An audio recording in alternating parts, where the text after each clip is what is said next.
দরুদ সালাম বিশ্বনবী বিশ্ব মানবতার মহান শিক্ষক রাসূল আকরাম সাল্লাল্লাহু আলাইহি ওয়াসাল্লাম, যিনি আমাদের আদর্শ, আমাদের উসওয়া, যার আদর্শ লালন করে আমরা পৃথিবীতে এবং পরকালে শান্তি খুঁজে পাই, সে রাসূলের প্রতি আমাদের দরুদ সালাম সবাই পড়ি সাল্লাল্লাহু আলাইহি ওয়াসাল্লাম। সম্মানিত হাজির, আজকে আমরা সফর মাসে, আরবি বছরের দ্বিতীয় মাস মুহররম শেষ করে সফরে আমরা পদার্পণ করেছি। সফর মাসের খুব বেশি মৌলিক কোনো বিষয়, ঐতিহাসিক কোনো বিষয় সংশ্লিষ্ট না থাকলেও একটা বিষয় আছে শেষের দিকে, যেটা আখেরি চার সম্ভব হবে। সফর মাসে বুধবার, শেষ বুধবারে আল্লাহ রাসূল অসুস্থ হয়েছে, যে অসুস্থতায় তার মৃত্যু হয়েছে, মার্জে মউত, মৃত্যুর রোগ হয়েছে। এই একটা ঘটনা এই মাসে আছে। তো সেই জন্য আমরা এই মাসে কিছু বিষয় নিয়েছি, যে বিষয়গুলো আমাদের জন্য প্রয়োজন, জরুরি, আমাদের জীবন চলার জন্য। আজকে আমরা যে বিষয়টা বলতে চাই সেটা হলো জিহ্বা সংযত রাখার গুরুত্ব। এই বিষয়টাকে আমি নিয়ে এসেছি চিন্তা ভাবনা করে, যে এই জিহ্বা সব শেষ করে দেয়। একটা কথা, তিনটা শব্দের এক কথায় মসনদ চলে যায়, এমন বলে না? মসনদ চলে যায়। এক মারাত্মক জিনিস এই জিহ্বাটা, এমন একটা জিনিস, সেটা আমাদের খুব খেয়াল করতে হবে। এখানে আমরা চেষ্টা করবো যে জিহ্বাটার কি গুরুত্ব আছে এবং এই জিহ্বাকে সংযত রাখার কি গুরুত্ব। জিহ্বা তো আল্লাহ দিয়েছেন, আল্লাহর একটা নিয়ামত। এটা কিন্তু আল্লাহর একটা নিয়ামত। কোরআনুল কারীমের সূরা রুমের 22 নম্বর আয়াতে, সূরা রুমের 22 নম্বর আয়াতে আল্লাহ বলছেন, ওমিন আয়াতিহি খালকুস সামাওয়াতি ওয়াল আরদ ওয়াখতিলাফু আলসিনাতিকুম ওয়া আলওয়ান। আমার যত কুদরত আছে পৃথিবীতে, সুবিশাল আকাশ একটি কুদরত, বিস্তীর্ণ জমিন একটি কুদরত। এই আকাশ সৃষ্টি করা, জমিন সৃষ্টি করা যেমন কুদরত, তার চেয়ে আরেকটি গুরুত্বপূর্ণ কুদরত হলো বিভিন্ন রঙের মানুষ সৃষ্টি করা, বিভিন্ন ভাষার মানুষ সৃষ্টি করা। সুবহানাল্লাহ, এটা আল্লাহর কুদরত। আল্লাহ বলছেন সূরা রুমের 22 নম্বর আয়াতে। তে ভাষা মানে হলো জিহ্বা। এটাকে আরবি লেসান বলে।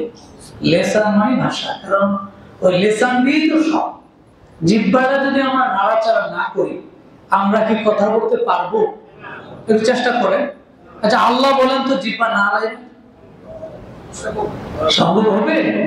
কিছুই সম্ভব হবে না, কিছু বলা যাবে না। আল্লাহ বলতেও পারবো না। আল্লাহ বলে তো জিহ্বা নড়ে গেল। জিহ্বাকে ঠিক রেখে কোনো কিছু করা যায় না। এই জন্য ভাষার জন্য শব্দ হলো লিসান। এই লিসানটা সবচেয়ে বেশি গুরুত্বপূর্ণ। আল্লাহর বিরাট একটি কুদরত, বিরাট একটি নিয়ামত, কল্পনা করা যায় না কত বড় নিয়ামত। আপনি খানা দিয়ে যদি এখানে লাগান, তাহলে টক মিষ্টি এই জায়গায় বলতে পারবে, গরম ঠান্ডা বলতে পারবে, কিন্তু টক না মিষ্টি এখানে লাগাইলে বলতে পারবে না। কিন্তু খানা নিয়ে যদি এখানে দেন, তাহলে টক না মিষ্টি বলে দিবে। গোস্ত তো, এটাও একটা গোস্তের টুকরা, এটাও গোস্তের টুকরা, কিন্তু আল্লাহ তাআলা বলছেন এটা আমার একটি বিরাট নিয়ামত বলেছে। তোমার ভাষা, এই গোস্তের টুকরাটাই তোমার ভাষা, তোমার কথা, তোমার ভাব, তোমার সবের মধ্যে এটা এত গুরুত্বপূর্ণ। এই জন্য বিশ্বনবী সাল্লাল্লাহু আলাইহি ওয়াসাল্লাম হাদিসে বলেছেন, বুখারী 10 নম্বর হাদিস এবং সহিহ মুসলিমের 40 নম্বর হাদিস, আব্দুল্লাহ ইবনে আমর হাদিস বর্ণনা করেছেন। রাসূলুল্লাহ সাল্লাল্লাহু আলাইহি ওয়াসাল্লাম বলেন, আল মুসলিমু মান সালিমাল মুসলিমুনা মিন লিসানিহি ওয়া ইয়াদিহি। প্রকৃত মুসলমান সে যার এই লিসান থেকে আর হাত থেকে আরেকজন মুসলমান নিরাপদ থাকে। সুবহানাল্লাহ, যার লিসান থেকে এবং হাত থেকে আরেকজন মুসলমান নিরাপদ থাকে, সেই প্রকৃত মুসলমান। মুসলমান তো খালি জুব্বার দাড়ি হইলে মুসলমান। রাসূলুল্লাহ তো এটা বলছেন, আসল মুসলমান হলো যার লিসান, যে জিহ্বা, এটা থেকে অন্য মানুষ নিরাপদ, যখন যা মন চায় তা বলে না, সেভাবে সে সংযত থাকে। তো সেই জন্য আমরা এই জিহ্বাকে সংযত রাখার গুরুত্ব নিয়ে কথা বলবো। এখানে প্রায় 8টা পয়েন্ট আছে। এক নম্বর হলো সংযত জিহ্বা আল্লাহর অসন্তুষ্টি থেকে রক্ষা করে। সংযত জিহ্বা আল্লাহর অসন্তুষ্টি থেকে রক্ষা করে। জিহ্বা তো কথা বলবেনি, আমরা বলবো এই কথা বলার জন্য তারা জিহ্বা দিয়েছে, কিন্তু জিহ্বাটাকে সংযত যদি কেউ রাখে, নিয়ন্ত্রণ রাখে, লাগামহীন ছেড়ে না দেয়, তাহলে তার এই কাজটা, এই গুণটা আল্লাহর অসন্তুষ্টি থেকে তাকে রক্ষা করে। হাদিস শরীফে আছে, এই হাদিসটি মুআয ইবনে জাবাল হাদিসটি বর্ণনা করেছেন। ইবনে মাজাতে আছে 3973, তিরমিজিতে 2616, দু জায়গায় হাদিসটি আছে। হযরত মুআয ইবনে জাবাল এই হাদিসটি বর্ণনা করেছেন। তিনি বলেন, কুনতু মা নবী সাল্লাল্লাহু আলাইহি ওয়াসাল্লাম ফি সাফারি। মুআয ইবনে জাবাল কিন্তু রাসূলের খুব প্রিয় সাহাবী এবং দক্ষ সাহাবী। তাকে একটা রাষ্ট্রের প্রধান করে আল্লাহ রাসূল পাঠাইছেন। সুবহানাল্লাহ। দক্ষতা না হলে তো এই দায়িত্ব দিতেন না। তাকে ইয়ামানের গভর্নর করে পাঠিয়ে দিয়েছেন, তুমি ওখানে রাষ্ট্রপ্রধান। সে মুআয ইবনে জাবাল বলে, কুনতু মা নবী ফি সাফারি, একটা সফরে আমি নবীর সাথে ছিলাম, রাসূলের সাথে ছিলাম। ফাসবাহতু ইয়াওমান করিবান মিনহু ওয়া নাহনু নাসির। আমি রাসূলের একবারে কাছে থেকে সফর করতেছি, দূরে দূরে না, রাসূলের একেবারে নিকটে থেকে আমরা দুজন সফর করছি, চলতে চলতে রাকুলতু ইয়া রাসূলুল্লাহ, সুযোগ যেহেতু পাইছি রাসূলের একবারে কাছে, তখন মুআয ইবনে জাবাল বলে, আমি বললাম, হে আল্লাহর রাসূল, তার কাছে যেহেতু পাইছি একটু জেনে নেই, তো হুজুরের কাছে যেহেতু আইছি, হুজুর একটা মাসলা কইয়া দেন। অনেক সময় আমরা ধরে কি কাছে আইছে, তো থানার সামনে যেহেতু আইছি একটা মামলা করেছে চাচার নামে, এরকম আর কি, হঠাৎ থানার সামনে গেছে। এখন মুআয ইবনে জাবাল রাসূলের একবারে কাছাকাছি গেছেন। এবার হুজুরকে বললেন, হুজুর আখবিরনি বিআমালি, আমাকে কিছু আমলের সংবাদ দিন, ইউদখিলুনি আল জান্নাহ, যে আমল আমাকে জান্নাতে প্রবেশ করাই দিবে। সুবহানাল্লাহ। আর সুযোগ পেলে হলো এটা, আমাদের সুযোগ পেলে ব্যবসার কথা জিজ্ঞাসা, কত কিছু জিজ্ঞাসা করে, তাই না? সাহাবায়ে কেরাম হলো, আমাকে এমন কিছু আমলের কথা দিন যেটা আমাকে জান্নাতে পৌঁছে দিবে, ওয়া ইউবাইদুনি মিনান নার, এবং জাহান্নাম থেকে দূরে সরাইয়া দিবে, জান্নাতে পৌঁছে দিবে। ক্বালা, নবী বললেন, লাকাদ সাআলতানি আন আযীমিন। মুআয, আজকে তুমি আমাকে একটা জটিল প্রশ্ন, মারাত্মক প্রশ্ন, বড় প্রশ্ন, মহান প্রশ্ন, গুরুত্বপূর্ণ প্রশ্ন করে ফেলেছো। ওয়া ইন্নাহু লায়াসিরু আলা মান ইয়াসসারাহু আল্লাহু আলাইহি। তবে এই প্রশ্নটা গুরুত্বপূর্ণ, বড় প্রশ্ন। আল্লাহ যাকে করার সাধ্য দেন, যাকে আল্লাহ এই কাজটা করার সহজ করে দেন, তার জন্য এটা সহজ হয়ে যায়। সুবহানাল্লাহ। যতই কঠিন হোক, জান্নাতে প্রবেশ করার, জান্নাতের আমল যতই কঠিন হোক, কিন্তু আল্লাহ যদি চান তাহলে তার জন্য মাঘ মাসের শীতে প্রচন্ড ঠান্ডায় লেপ ফেলে দিয়ে তাহাজ্জুদের নামাজে দাঁড়িয়ে যায় আল্লাহর বান্দা আছে না? আবার খুব আরাম থেকে তারপরে সব আয়োজন আছে, এরপরে গরম পানি আছে, সব আছে, এসি না শীতকালে যেটা থাকা দরকার সেটা আছে, কোনো সমস্যা নাই। এরপরে তো তাহাজ্জুদটা দূরের কথা, ফজরেও ওঠে না, সকাল 8টায় ওঠে, এরকম মানুষও আছে। এই জন্য আসলে এই কথাটা বলছেন যে তুমি যা জানতে চেয়েছো এটা তো জটিল, কোন আমল জান্নাতে পৌঁছাবে, কোন আমল জান্নাত থেকে দূরে রাখবে, বিষয়টা জটিল, কিন্তু আল্লাহ যাকে সহজ করে দেন তার জন্য এটা সব সহজ হয়ে যায়। তা'বুদুল্লাহ, তুমি আল্লাহর ইবাদত করবে, ওয়ালা তুশরিকু বিহি শাইআ, তুমি আল্লাহর সাথে কাউকে শরীক করবে না, ওয়া তুকিমুস সালাতা, নামাজ কায়েম করবে, ওয়া তুতিয়াজ যাকাতা, যাকাত আদায় করবে, ওয়া তাসুমু রমাদান, রমজানের রোজা রাখবে, ওয়া তাহুজ্জুল বাইতা, বাইতুল্লাহর হজ করবে। সুবহানাল্লাহ। কয়টা কাজ করলো না? আল্লাহর ইবাদত, এক আল্লাহর ইবাদত, নামাজ কায়েম, যাকাত দেওয়া, রোজা রাখা, হজ করা। গরিবরা পারবে এগুলো? তাহলে ধনী হওয়া লাগবে না? লাগবে না?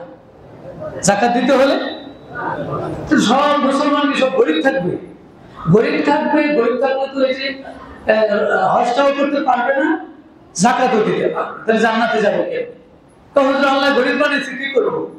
এই জন্য রাসূলুল্লাহ সাল্লাল্লাহু আলাইহি ওয়াসাল্লাম কিন্তু এই দোয়া করেছেন, আল্লাহুম্মা আকফিনি বিহালালিকা আন হারামিক ওয়া আগনিনি বিফাদলিকা আম্মান সিওয়াক।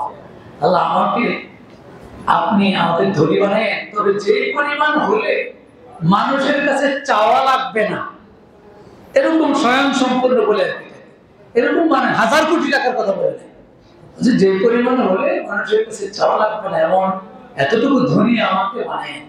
হযরতে আনাস দোয়া চাইলেন, আল্লাহর নবী আনাসের জন্য দোয়া করলেন, আল্লাহ আনাসকে সম্পদও বাড়াইয়া দাও, সন্তানও বাড়াইয়া দাও। আল্লাহ তাআলা দোয়া কবুল করেছে, আনাসের অনেক সম্পদ হয়েছে, সন্তানও হয়েছে। এজন্য এখানে যে 5টি কথা বলা হলো, সেক্ষেত্রে সম্পদও থাকা প্রয়োজন। যাকাত দিতে হলে সম্পদ লাগবে, হজ করতে হলে সম্পদ লাগবে। তো এই সবগুলি আমরা যেন করতে পারি, আল্লাহ তৌফিক দান করুন বলে আমি সবাইকে এতটুকু পরিমাণ যেন সুমাকালা। এরপর রাসূল বললেন, আলা আদুল্লুকা আলা আবওয়াবিল খাইর, আমি কি তোমাকে কল্যাণের স্তর, কল্যাণের দরজা সম্পর্কে বলবো?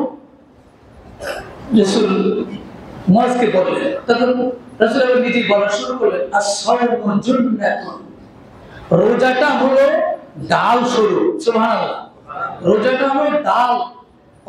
অত্যাচার আসলে, গুলি আসলে যেমন ডাল দিয়ে প্রোটেক্ট করে, একজন ব্যক্তির জন্য রোজা ডালের কাজ করে। যে কোনো বিপদ, যে কোনো গুনাহ, যে কোনো সমস্যা থেকে আল্লাহ তাআলা রোজার কারণে তাকে হেফাজত করে নেয়। সুবহানাল্লাহ। আস-সাওমু জুন্নাতুন ওয়াস সাদাকাতু তুতফিউ আল খাতিআতা, আর দান সাদকাটা হলো গুনাহগুলিকে এমন ভাবে মিটিয়ে দেয়, কামা ইউতফিউল মাউ আন-নার, যেমন আগুন পানি আগুনকে নিভাইয়া দেয়। সুবহানাল্লাহ। একটা মানুষ অনেক গুনাহ করেছে, সে দান করলো, এই দানের কারণে তার গুনাহগুলি একেবারে মিটিয়ে দেওয়া হয়, আর থাকে না কিছু। একবার আগুন যেমন, পানি যেমন আগুনকে নিভিয়ে দেয়, গুনাহ এভাবে আল্লাহ তাআলা নির্বাপিত করে দেয়। ওয়াসালাতুর রাজুলি মিন জাওফিল লাইল, এবং রাত্রের শেষ প্রহরের নামাজ, এটাও মানুষকে গুনাহমুক্ত করে দেয়। সুবহানাল্লাহ। রাত্রের শেষ প্রহরের নামাজ মানুষের গুনাহ থেকে তাকে একেবারে মুক্ত করে দেয়। কলা সুম্মা তালা, এরপর রাসূল একটা আয়াত, কোরআনের আয়াত এই কথার সাথে পড়লেন, নিজেই পড়লেন, তাতাজাফা জুনুবুহুম আনিল মাদাজি, আল্লাহর প্রিয় বান্দারা শেষ রাত্রে বিছানা থেকে তার পিঠটা আলাদা করে নেয়। সুবহানাল্লাহ। এই যে এখানে কোরআনের আয়াত, ওই শেষ রাতে নামাজের ক্ষেত্রে রাসূল আয়াতটা নিয়ে আসলেন। অনেকে আবার প্রশ্ন করে, হুজুর এসব নামাজের পরে যদি আমি তাহাজ্জুদটা পড়ে লাই, পড়ে শুই, তাহলে হবে কিনা? এটা হাদিসে, একটা হাদিস আছে, এটা সব পাওয়া যাবে তাহাজ্জুদে, কিন্তু এই কোরআন শরীফের আয়াতে কিন্তু বিছানা থেকে পিঠ আলাদা করতে বলছে। তার মানে ঘুমের পরে, অর্থাৎ শোয়ার পরে ঘুম আসবে, ঘুমের পরে আপনি বিছানা থেকে পিঠ আলাদা করবেন। সেজন্য এই টাইমটা ঘুমানোর পরের কথাই বলা হয়েছে। সুম্মা ক্বালা, এরপর রাসূল বললেন, আলা উখবিরুকা বিরাসিল আমর কুল্লি, হে মুয়াজ, আমি কি তোমাকে সকল কাজের মূল সম্পর্কে আমি বলবো? সকল কাজের মূল, ওয়া আমুদিহি, এবং তার স্তম্ভ, ওয়া যিরওয়াতু সানামিহি, এবং তার চূড়া। তিনটা জিনিস, মূল, স্তম্ভ এবং চূড়া, এই সম্পর্কে আমি তোমাকে বলবো। ক্বালা, মুয়াজ ইবনে জাবাল বললেন, ইয়া বালা ইয়া রাসূলুল্লাহ, হুজুর বলেন।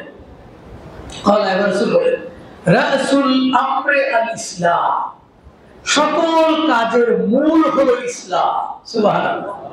সকল কাজের মূল হলো ইসলামটা, হলো আসল। একটা মানুষের যদি ইসলাম না থাকে, তাহলে তার মূল নেই। এবং সে যত ভালো কাজই করুক, অনেক হিন্দু ভাইয়েরা আছে, তারা অনেক ভালো কাজ করে, কল্যাণমূলক কাজ করে, কিন্তু আসলে রাসূল বলেন মূলটাই তো হলো ইসলাম, তার মূল জিনিসটা। এই জন্য ইসলামটাকে মূল বলা হয়েছে। ওয়া আমুদুহু আস-সালাত, আর এই সব জিনিসের আমুদ মানে স্তম্ভ, খুঁটি, স্তম্ভটা হলো নামাজ। সুবহানাল্লাহ। পিলার, স্তম্ভ হলো নামাজ। অদরওয়াতু সানামিহি আল জিহাদ, এবং সকল কিছুর চূড়া হলো, চূড়া একেবারে চূড়া টপ, সেটা হলো জিহাদ। সুবহানাল্লাহ। জিহাদ আছে না নাই? যারা বলে জিহাদ নাই, জিহাদ কইলে কইরা জঙ্গি, নাউজুবিল্লাহ বলে কি সুবিধা পাইছে একটা জিনিস। ইসলামের এই জিহাদকে এক শ্রেণীর লোকজন জঙ্গি উপাধি দিয়া মানুষদেরকে শেষ করে দিয়েছে, মানুষের ইসলামের প্রতি আস্থা নষ্ট করে দিয়েছে, ইসলামের প্রতি হিংস্রতা ছড়াইয়া দিয়েছে। অথচ জিহাদ এক জিনিস আর জঙ্গি তো আরেক জিনিস। জঙ্গি তো ইসলাম সমর্থন করে না, কিন্তু জিহাদ আর জঙ্গি এক না, দুটো তো ভিন্ন জিনিস। জিহাদের অনেক ব্যাপক অর্থ আছে। জিহাদ মানে কলম দিয়ে লেখা, এটাও জিহাদ। সুবহানাল্লাহ বলেন। এই যে কথা বলা, এটাও জিহাদ। এরা মনে করছে জিহাদ মানে হলো তলোয়ার লইয়া, আরে তলোয়ার নেওয়ার কথা তো অনেক পরের কথা, এর বহু আগে জিহাদের অনেকগুলো মাজার আছে। সেটা জিহাদ আর জঙ্গি জিনিস এক নয়। রাসূলুল্লাহ বলেছেন সকল জিনিসের চূড়া হলো আল জিহাদ। সুম্মা ক্বালা, এরপর রাসূল বললেন আলা উখবিরুকা বিমিলাকি যালিকা কুল্লি, হে মুআজ, এতক্ষণ যা বললাম এই সবগুলি কথার সার কথাটাকে আমি বলবো? রাসূল প্রশ্ন করলেন, যা বললাম সবগুলির মিলান, সবগুলোর সার কথাটাকে আমি বলবো? কুলতু বালা ইয়া রাসূলুল্লাহ। মুআজ বলেন, হুজুর বলেন। ক্বালা, এবার রাসূল আখাযা বিলিসানিহি, রাসূলুল্লাহ তার জিহ্বাটা বের করে জিহ্বাটা ধরলেন।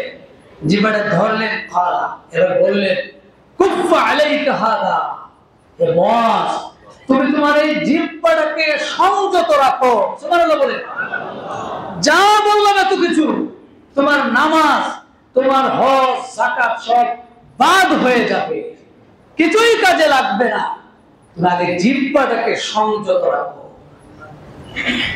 কিন্তু আমি বললাম, মুআজ বললেন, ইয়া নবী আল্লাহ, হে আল্লাহর নবী, ওয়া ইন্না লা মুআখাযুনা বিমা নাতাকাল্লামু বিহি, আমরা যে যত কথা বলি এই কথাগুলির জন্য কি আমরা পাকড়াও হব, ধরা পড়বো নাকি? রাসূলকে প্রশ্ন করলেন। ফাকালা, রাসূল বললেন সাকেলাত কাউমুকা ইয়া মুআজ, হে মুআজ, তোমার মা নষ্ট হোক। এটা আরব দেশের চেষ্টা, এটা আবার অন্য কিছু মনে করেন না। আরব না কথার মধ্যে মানে যখন যে সে জিনিসটা বুঝতেছে না, আমি যে বলতেছি এত গুরুত্ব দিয়ে সে বুঝতেছে, তখন এরকম তারা কথার কথা বলে বেটা তো ধ্বংস হোক বেশি, বুঝছ না কিছু, এরকম আরবরা বলে সাকেলাত কাউমুকা ইয়া মুআজ। وهل يكب الناس في النار على وجوههم أو على مناخرهم إلا حصائد ألسنتهم। রাসূল বলেন, শোনো, মানুষ তার জিহ্বা দ্বারা অর্জিত জিনিস তাকে উপর করে জাহান্নামে নিক্ষেপ করে দিবে। নাউজুবিল্লাহ। উপর করে জাহান্নামে নিক্ষেপ করে দিবে, তার সব আমল নাই হয়ে যাবে, ছাই হয়ে যাবে। অনেক সময় বলে না যাবে, এত কিছু করলাম, গেল কই, এত কিছু করলাম, ওই যে কথা শেষ করে দিল, একটা কথাই তো সব, এক কথা এত জটিল কথা। সেই জন্য রাসূলুল্লাহ সাল্লাল্লাহু আলাইহি ওয়াসাল্লাম এখানে জিহ্বাকে সংযত করতে না পারলে জাহান্নাম, আবার জিহ্বাটাকে সংযত রাখতে পারলে জান্নাত। এক কথাই বলে দিলেন যে সমস্ত ইবাদতের আসল জায়গা জিহ্বা। তাহলে এই জিহ্বাকে সংযত রাখতে হবে না হবে না? যে জিহ্বা যেহেতু দিছে আল্লাহ, বলে দেই যত কথা আছে, এইভাবে যদি জিহ্বাকে লাগামহীন করে দেয় মানুষ, তাহলে ধ্বংস কিন্তু নিশ্চিত। কোন দিক থেকে ধ্বংস চলে আসবে এর পর দুই নম্বর হলো জিহ্বা নিয়ন্ত্রণের গ্যারান্টি, জান্নাতের গ্যারান্টি। সুবহানাল্লাহ। জিহ্বাকে যদি নিয়ন্ত্রণের গ্যারান্টি দেওয়া যায়, তাহলে রাসূলুল্লাহ সাল্লাল্লাহু আলাইহি ওয়াসাল্লাম জান্নাতের গ্যারান্টি দিয়েছে। সুবহানাল্লাহ। বুখারী 6474 নম্বর হাদিস, সাহাবা ইবনে সাঈদ হাদিস বর্ণনা করেছেন। রাসূলুল্লাহ সাল্লাল্লাহু আলাইহি ওয়াসাল্লাম বলেন, মান ইয়াদমানু লি মা বাইনা রিজলাইহি মা বাইনা লিহিয়াইহি ওয়া মা বাইনা রিজলাইহি আতমানু লাহুল জান্নাহ। রাসূল বলেন, যে ব্যক্তি আমাকে দুই চোয়ালের মধ্যবর্তী স্থান, দুই ঠোঁটের মধ্যবর্তী স্থান, এই জায়গাটার জিম্মাদারি দিতে পারবে, আর দুই পায়ের মধ্যবর্তী স্থান এর জিম্মাদারি দিতে পারবে, আমি তার জান্নাতের জামিনদার হয়ে গেলাম। কথাটা কি সহজ কথা? বুখারী শরীফের হাদিস। জান্নাতে সবার আগে কে ঢুকবে? মুহাম্মাদুর রাসূলুল্লাহ সাল্লাল্লাহু আলাইহি ওয়াসাল্লাম। রাসূল নিজে বলেছেন, আনা মুফাত্তিহু আবওয়াবিল জান্নাহ, আমি মুহাম্মদ নিজে জান্নাতের চাবি তালা আগে আমি খুলবো। সুবহানাল্লাহ, আমার আগে কেউ যেতে পারবে না। রাসূলুল্লাহ সাল্লাল্লাহু আলাইহি ওয়াসাল্লাম জিম্মাদারি নিয়ে গেলেন জান্নাতে যাওয়া, যে তার জিহ্বাটা জিম্মাদারি দিতে পারে। পারবো কি আমরা? আমরা তো অনেক সময় বেখেয়াল কথা বলতেই থাকি এবং অসতর্ক থাকি। সুযোগ পাইলে কথা, সুযোগ না পাইলেও কথা, কথা কথা। এই জন্য খুব সতর্ক থাকার জন্য রাসূল বলেছেন, এতটুকু জায়গা তুমি জিম্মাদারি দিও। এখন টোটাল কথা কি বন্ধ করে দিবেন নাকি? যাক, কথাই আর বলবো না। কথা বলবে, কথা বলার সুযোগ আছে, তবে নিয়ন্ত্রণহীন নয় এবং যা মন চায় তাই বলা যাবে না। এটা 3 নম্বর, ঝগড়া পরিহারকারীর জন্য জান্নাতের প্রাসাদ প্রস্তুত করা হয়। সুবহানাল্লাহ। ঝগড়াটা তো জিহ্বা দিয়ে করে, এই জিহ্বাটা দিয়ে তো ঝগড়াটা করে। এই জন্য ঝগড়া যে ছাড়তে পারে তার জন্য আল্লাহ তাআলা, রাসূল বলেছেন, জান্নাতের মধ্যে একটা বিশাল প্রাসাদ তৈরি করা হয়। সুবহানাল্লাহ। হাদিসটি আবু উমামা রাদিয়াল্লাহু তাআলা বর্ণনা করেছেন, আবু দাউদ শরীফ 4800। আবু উমামা রাদিয়াল্লাহু তাআলা বলেন, বিশ্বনবী সাল্লাল্লাহু আলাইহি ওয়াসাল্লাম বলেছেন, আনা যাঈমুন বিবাইতিন ফি রাবাতিল জান্নাহ লিমান তারাকাল মিরাআ ওয়া ইন কানা মুহিক্কান। রাসূল বলেন, আমি দায়িত্ব নিয়ে নেই ওই ব্যক্তির জন্য যে ব্যক্তি যথাযথ, মানে হক থাকার পরেও, যথাযথ সুযোগ থাকার পরেও ঝগড়াটা পরিহার করে, তার জন্য জান্নাতের এরিয়ার ভিতরে আমি একটা প্রাসাদ বানানোর জন্য দায়িত্ব নিয়ে নিই। সুবহানাল্লাহ। জান্নাতের এরিয়ার ভিতরে একজন তার জন্য প্রাসাদ বানাবে, তার জন্য লিমান তারাকাল মিরা ওয়া ইন কানা মুহিক্কান, তার কথা বলার সুযোগ আছে, অথচ অন্যায় বলছে তাও না, তারপরেও সে ঝগড়াটা অ্যাভয়েড করে, ঝগড়াটা করলাম না, কিন্তু বলার সুযোগ আছে, তার যুক্তিও আছে। রাসূলের জন্য ক্লিয়ার করেছে, যুক্তি থাকার পরেও যে ব্যক্তি ঝগড়াটা অ্যাভয়েড করে, তার জন্য জান্নাতের এরিয়ার ভিতরে একটি প্রাসাদ নির্মাণ করা হবে। সুবহানাল্লাহ। অবিবাইতিন ফি ওয়াসাতিল জান্নাহ লিমান তারাকাল কাযিব, আর জান্নাতের মাঝখানে একটি প্রাসাদ নির্মাণ করা হবে ওই ব্যক্তির জন্য যে মিথ্যাটা ছেড়ে দেয়। সুবহানাল্লাহ। মিথ্যা ছেড়ে দেয়। ওয়া ইন কানা মাযিহান, ছলনা করেও না, ছলনা করে, কৌতুক করে, ঠাট্টা করেও মিথ্যা বলে না। সুবহানাল্লাহ। কিছু লোক আছে এমনি মিথ্যা করে, কিন্তু মিথ্যা কইলে কেন এমনি বলছে, জাস্ট একটু ফান বুঝেন না? এই ফান, এখন তো ফান শব্দ চলে আসছে, ফান ভিডিও বানায়। এই ফান ভিডিও দুনিয়ার মিথ্যা ঢুকাই দেয়। রাসূলুল্লাহ কিন্তু ক্লিয়ার করছে 1500 বছর আগে। তখন তো রাসূল বুঝেন না যে ফান ভিডিও বানাইবো। এই ফান ভিডিও বানায় মিথ্যা দিয়া, কোনো সত্য নাই। আজকাল ওয়াজের মধ্যেও ফান চলে, তাই না? ওয়াজ করতে চলতে ফান চালাই দিচ্ছে, ফান, এই ফান দিয়ে ওয়াজ করে, অথচ এটা মিথ্যা। রাসূল বলে, এই ফান করেও, কৌতুক করেও যে ব্যক্তি মিথ্যা ছেড়ে দিল, তার জন্য জান্নাতের মধ্যে একটা প্রাসাদ নির্মাণ করা হবে। সুবহানাল্লাহ। অবিবাইতিন ফি আ'লাল জান্নাহ লিমান হাসানা খুলুকা, আর জান্নাতের সর্বোচ্চ স্তরে তার জন্য একটি ঘর বানানো হবে যে ব্যক্তি তার চরিত্রটাকে সুন্দর করে নিয়েছে। সুবহানাল্লাহ। চরিত্র তো সবার আগে হলো চরিত্র। কি বলে? চরিত্র সবচেয়ে মূল্যবান সম্পদ। এই জন্য বলে না যে money is lost, nothing is lost, health is lost, something is lost, but character is lost, everything is lost. টাকা গেছে, কিছুই যায় না, আজকে গেছে আবার টাকা আসে। স্বাস্থ্য নষ্ট হয়েছে, সামান্য কিছু নষ্ট হলো, কিন্তু চরিত্র নষ্ট হয়েছে, তাহলে সব শেষ। জাহান্নাম ছাড়া হবে। 4 নম্বর, জিহ্বা মানব দেহের অনুসৃত অঙ্গ।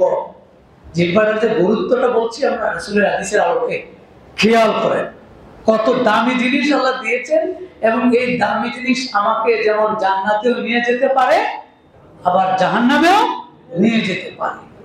জিহ্বাটা মানবদের যতগুলো অঙ্গ আছে, হাদিসে আছে যে এই সবগুলি অঙ্গের অনুসৃত অঙ্গ হলো জিহ্বা। সব অঙ্গ মিলে কি বলে দেখেন, হাদিস শরীফে আছে, আবু সাঈদ খুদরি হাদিসটি বর্ণনা করেছে তিরমিজিতে 2460।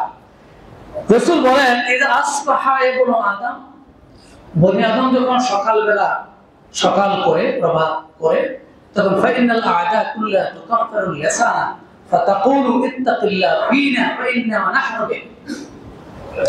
সকালবেলা সব অঙ্গ, শরীরের সব অঙ্গগুলো জিহ্বাকে বলে, জিহ্বা ভাই ইত্তাকিল্লাহ, তুমি আল্লাহকে ভয় করিও, ফিনা ফাইন্না নাহনু বিক, কারণ তোমার অনুসরণ করি আমরা।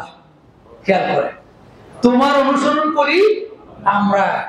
ফাইন ইস্তাকামতা ইস্তাকামনা, তুমি যদি সোজা থাকো, ঠিকঠাক থাকো, আমরাও ঠিকঠাক। ওয়াইন ওয়াজাজতা ওয়াজাজনা, তুমি যদি আঁকা বাঁকা হও, আমরাও আঁকা বাঁকা। সুবহানাল্লাহ, কত মূল্যবান এটা জিহ্বা। এই জিহ্বা দিয়ে তো কথা বলে ঝগড়া লাগে, তো ঝগড়াটা লাগলে মুখ থাকতে হাত কি, নাকি হাত থাকতে মুখ কি? এই যে ঝগড়া শুরু হলো, এরপরে না লাঠিটা লইব, আগে তো মুখ দিয়ে শুরু হইলো, বুঝে নেন, আগে মুখ দিয়ে হইলো, এরপরে কতবার করে লইলো লাঠি, এরপরে লইলো গুলি, এরপরে অন্যান্য আইটেম শুরু হয়। আসল কোনটা? জিহ্বা। এই জন্য জিহ্বারে অন্যান্য অঙ্গ বলে, সকাল বেলায় বলে, শুনো দিন তো শুরু হচ্ছে, তুমি সোজা আমরা সোজা, আর তুমি বাঁকা আমরা বাঁকা। রাসূলুল্লাহ সেটা বলেছে। তাহলে জিহ্বাকে শরীরের সকল অঙ্গ অনুসরণ করে, গুরুত্বপূর্ণ। 5 নম্বর হলো জিহ্বা সর্বাধিক ভয়ঙ্কর বস্তু। জিহ্বাকে সবচেয়ে বড় ভয়ঙ্কর বস্তু হাদিসে বলা হয়েছে, সবচেয়ে বড় ভয়ঙ্কর বস্তু হাদিসে বলা হয়েছে। রাসূলুল্লাহ সাল্লাল্লাহু আলাইহি ওয়াসাল্লাম বলেন, সুফিয়ান ইবনে আব্দুল্লাহ সাকাফি তিনি রাসূলকে বললেন, বলতু ইয়া রাসূলুল্লাহ, হুজুরকে বলে যে ইয়া রাসূলুল্লাহ, হে আল্লাহর রাসূল, হাদিসনি বিআমরি, আপনি আমাকে কিছু জিনিসের নির্দেশ দিন, কিছু বলুন, আতাসিমু বিহি, আমি এগুলো আঁকড়ে ধরবো, পালন করব।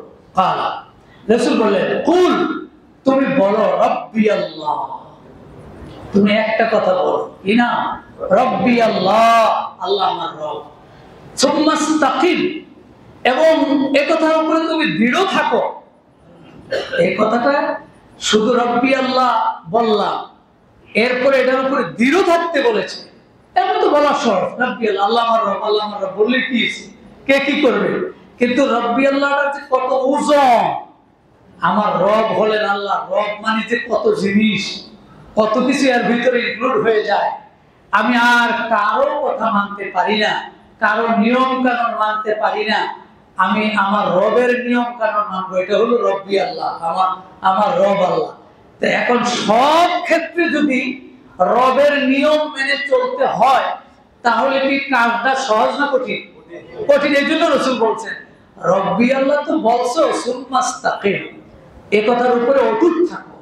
বলতু ইয়া রাসূলুল্লাহ, এরপর হযরতে সুফিয়ান ইবনে আব্দুল্লাহ বলেন, আমি আল্লাহ রাসূলকে আবার বললাম, হুজুর, মা আখওয়াফু মা তাখাফু আলাইয়া, আপনি আমার ব্যাপারে সবচেয়ে ভয়ঙ্কর কোন জিনিসটাকে মনে করেন?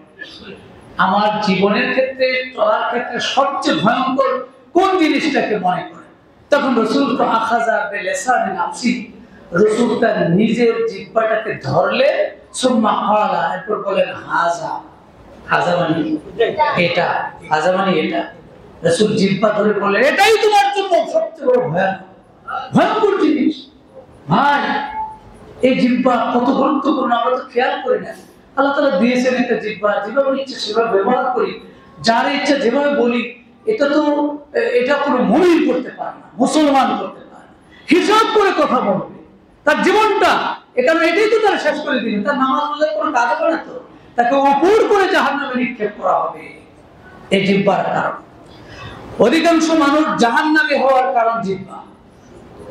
অধিকাংশ মানুষ জাহান্নামে যাবে কোন কারণে? এই জিহ্বার কারণে। হাদিস শরীফ আছে, হাদিসটি বুখারী, হাদিস ইবনে মাজাহ 4246।